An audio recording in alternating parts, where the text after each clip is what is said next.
Angie Machado here with the DAM podcast, and I am really excited today to welcome Brent Blaylock, your Deputy Executive Associate AD and Chief Operating Officer. Is that right? Yeah, there's a lot of words in that title. What I take from that is it's my job to make sure that our student athletes and our programs have the resources they need to be successful, whether that's academically in the student athlete development world or competitively. Awesome. So, first of all, thank you for coming on. It's been a whirlwind. I know you're in Boone right now with the football team, so big game coming up on Saturday. It is. Yeah, we're excited. Huge game.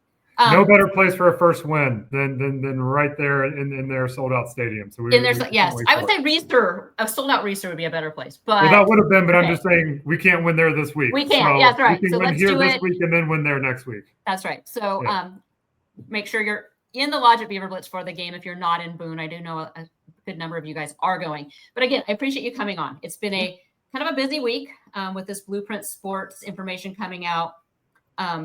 And I want to talk a little broader picture as well, in that NIL, rev share, all this stuff. 5 years has been a whirlwind. I think probably you are still trying to get your feet up underneath that. Fans definitely are.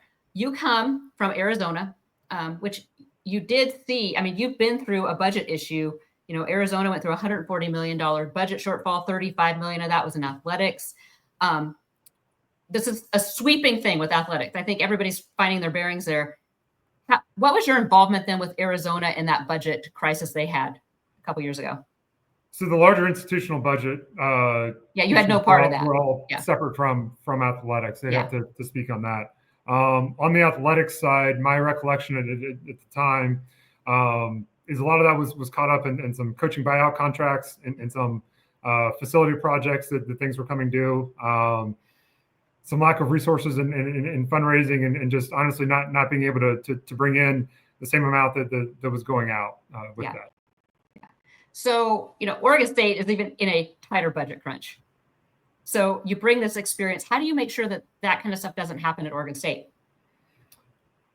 Well, what many experiences teach you, not just University of Arizona, but wherever, is you have to be strategic with your investments, and you have to find the places where when you invest in it, you're going to get the most out of it, whether that's directly with a student athlete, whether that's in a sports program, whether that's in something that could potentially be revenue producing down the road for you. There's just no capacity for wasted dollars. You have to be efficient in your spending. You do have to be anticipatory on what's coming next, because you can't waste dollars having to change. So for us, it's making sure we understand who we are first, because then that's going to drive where we choose to strategically invest, and then understand what's coming so that we can be prepared for that. Yeah, and that's a great segue then into Blueprint Sports. Let me get this, they're kind of for Beaver fans that know Learfield, they would be kind of a Learfield for the NIL space. So they're acting as the compliance arm for NIL, and then they're also the fundraising arm for the NIL. Is that kind of in a nutshell? So they are a third party that we partner with, similar to a Learfield or similar to maybe an organization you bring in to sell tickets on your behalf or run events or help with those things. So yes, they are a third party. Okay. Their role in this is to really identify and maximize what are going to be new revenue streams for us, because in this post-house world, the role of the collective has changed. And where it used to be mostly donor driven and donors would give directly to the collective would then find a way to compensate the student athletes with those funds. Well, that can't really happen that much anymore. And more importantly, a lot of those funds are now going directly to the institution because of this new opportunity to share directly with the student athletes through revenue share. And because those are giving the money, like the potential tax benefits that could come with giving directly to the department. So this new NIL world is you have to have a valid business purpose for what you do. There's high regulation for it from third parties, but especially with collectives. You have to fit in with these ranges of compensation. And so with that, you need those that are able to best optimize the opportunities that are out there, that know what to look for, how to take advantage of them. And that's where NIL is now in this new context. Okay. So and the compliance part, like you said, there's the clearinghouse now that everything has to be run through. It is and it was never supposed to be pay for play, but we're going to keep it. I mean, it was kind of pay for play in the past, this Wild West that we've been under. Okay, so help me here, because you still have Our Beaver Nation. That's correct. Are they raising money for scholarships and rev share? Is that their role then?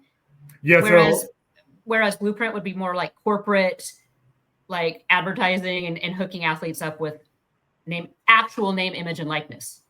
You're absolutely right. There's an internal path and an external path. And our team at Our Beaver Nation does a phenomenal job in building up the resources that we need to fund the scholarships, fund operational budgets, but also to fund this new world, which is revenue sharing.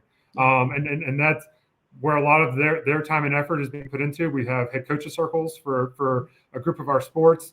They are constantly working to try to find those that have a passion for supporting our student athletes or our sports programs in those specific sports, so that those dollars can go there. Those dollars are very important in us trying to recruit and retain the athletes we need to be successful. Yeah.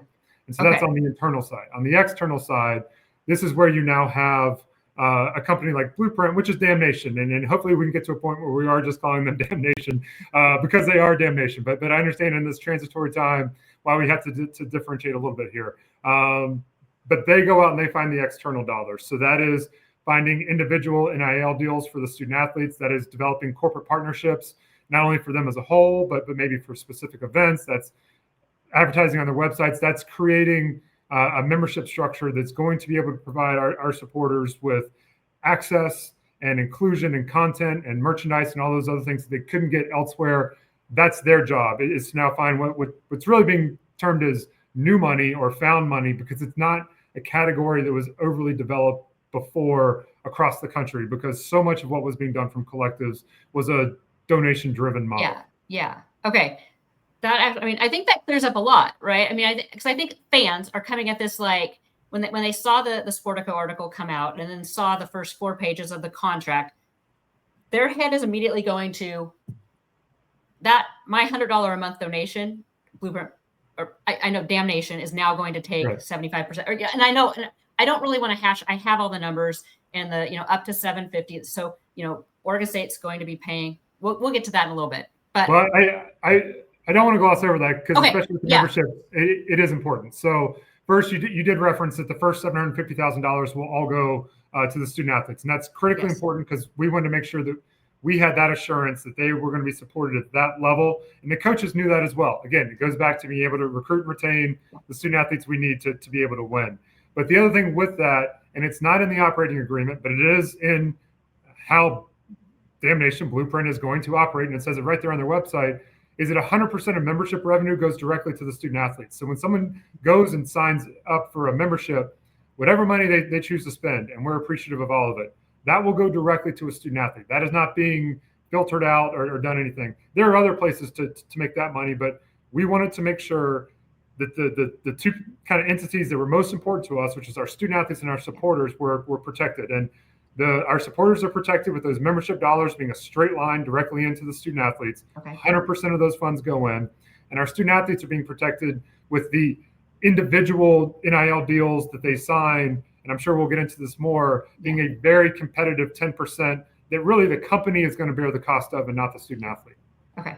Yeah, because and I think since it's not in the contract, I think that's where the addendums to contracts and things come into place. I think there's fans that would really like to see that that's in writing, that's not going to be skimmed off the top, or because this. I think coming from a fan perspective, this whole NIL space has been really seedy, slimy for a few years. There's a lot of unknowns. There's a lot of question marks of what's going. And I'm not talking Damnation. I'm not talking Oregon State. I'm talking in the college athletics. And I'll just say with that, that's part of the reason why the deal is structured the way it is because we needed certainty in these times of uncertainty. And we know for sure that there's a guaranteed number that we're going to receive every year. Now, we should be going well beyond that. But we know, if the worst of the worst happens, that there's at least a significant number of that $750,000 that we can count on. So, we can talk numbers now, so that you are paying an upfront management fee to pay for the three. It's paying for the 3 employees that are going to be on site in Gill Coliseum of $280,000 roughly, give or take every year. you're paying that. You're also paying a 1.25% transaction fee. Is that correct too? Yeah, so that would come on any payments that Blueprint processes themselves. So Okay. sort of like a Venmo or anything Okay, else you may use. If you have to go through their bank, that's just what their bank charges as that transaction fee for that. Okay, and then up to $750, Oregon State gets all that. So you're going to clear for something after you pay the management fee. Between $750 and the 1.15, you're paying Damnation will take 75% of any revenue brought in, net revenue, and beyond that, it's 50%. What are they bringing to the table to warrant that big of a profit share when most of the research I've done is the 20 to 40% range? Sure, and we probably could have done a flat 20 to 40% just across the board, but we wouldn't have then had the first $0 to $750,000 being at 100% towards us. So I mean, you can sliding scale, make numbers look however you wanted. It was a priority for us to make sure that we had that guaranteed money to start at every single year for that. So as far as what they bring 4+ years of experience in this market. They bring the understanding and the best practices of what to do, what has worked. They've had exposure to 60+ campuses to see and what went really well there, what did not go really well there. And these are campuses that have been on the East Coast, the Midwest, the West Coast, the highest of high resources, some of the lowest of low resources. So they've seen that spectrum of all the different tips and tricks, if you will, on how to maximize this space. And even now, I mean, we have staff members that, or they will have staff members, I should say, that when they're here and they're trying to come up with ideas and say, hey, we want to do a golf tournament. How do we figure this thing out? Well, they can call, I believe it's called One Pack at NC State, and say, you guys do a really good golf tournament every year. Like, how do you do that? What do you wish you knew in year 2 that you learned after year 1? So they have that network of resources as well. They also have a very prominent position among the collective organization, I guess the collective organization of collectives, if you will, that works directly with the CSC on what this new regulation is going to be, and really protecting the opportunity for collectives to be able to support student athletes, because there was a time where we thought this collectives may go away altogether. And they really had to show the value that they provide. And the value is significant and it's valid and it needs to be appreciated. So they are in those rooms when that is being strategized. So we now have access to that information as well. Okay. Yeah, like I said, especially I see the value, especially with the compliance piece, because that is a big piece. How many clients, I know they have Maryland, but how many other clients do they have in a deal similar to, where it's all encompassing like this? So when we were first engaged in this process with them, we kind of looked on who their book was. We had myself, other colleagues reach out to kind of do their due diligence on that.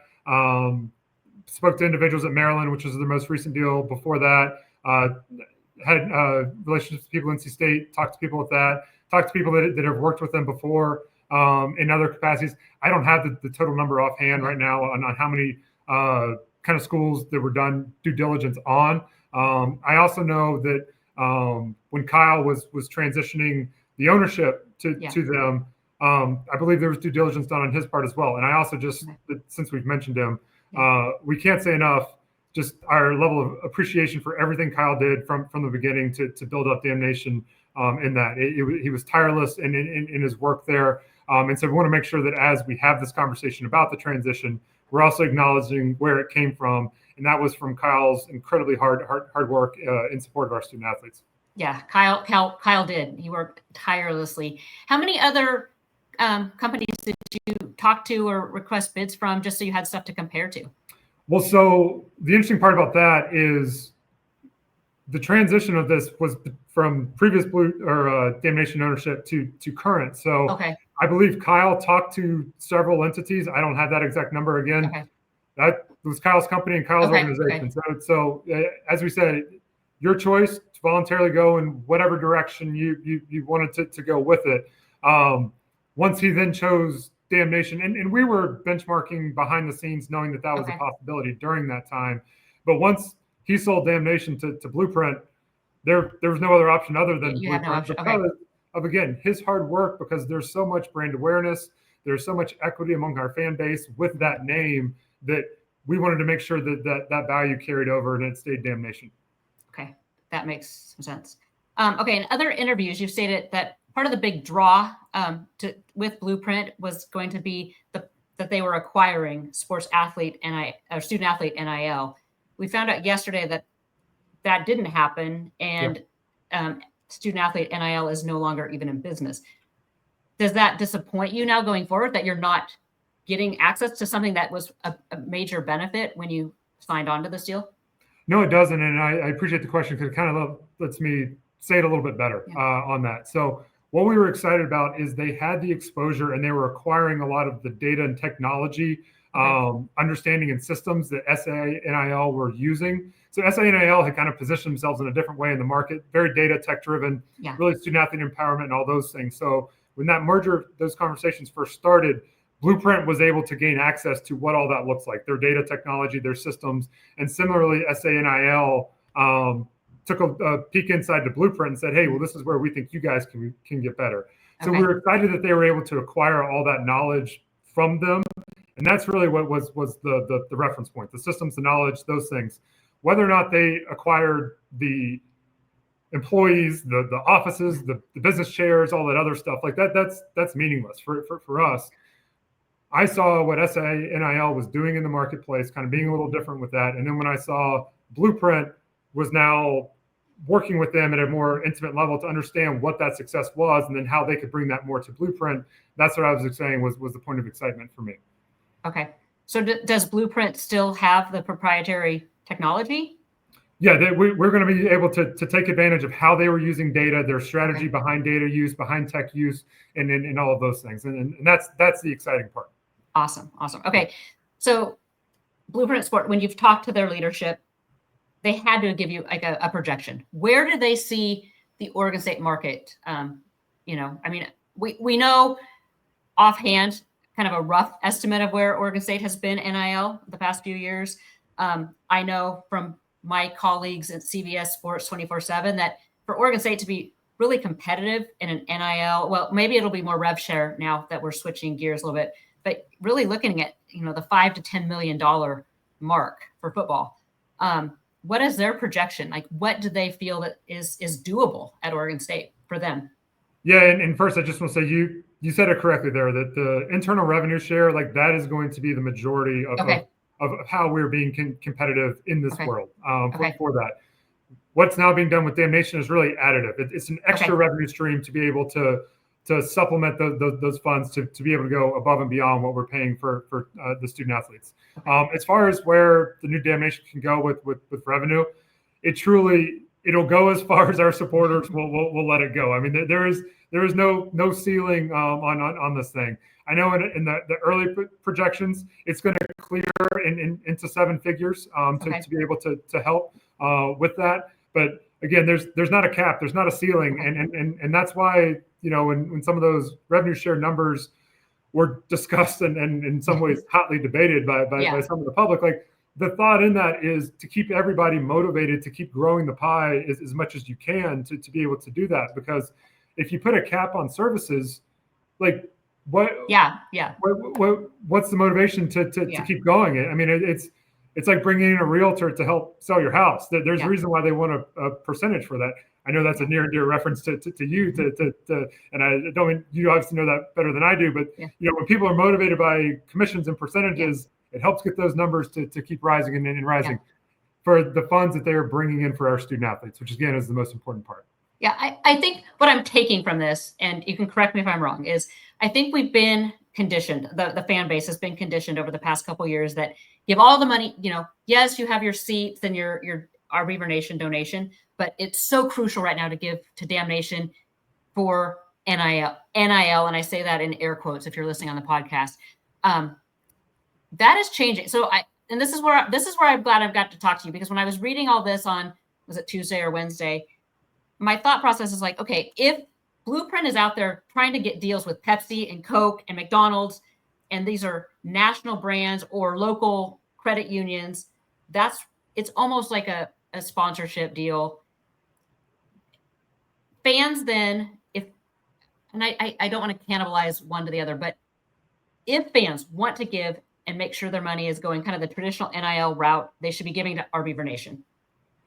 Well, that's technically revenue share. Yeah, I mean, it's a little rev bit share, different rev share, yes, than rev share. NIL, but there's two ways to go. Yes, Okay. they can either give directly to Our Beaver Nation to support. Again, you can pick just a general fund or a specific sport, or if you want the 100% the totality, go buy memberships. And because you know that 100% with Damn Nation is going to go directly to the student athletes.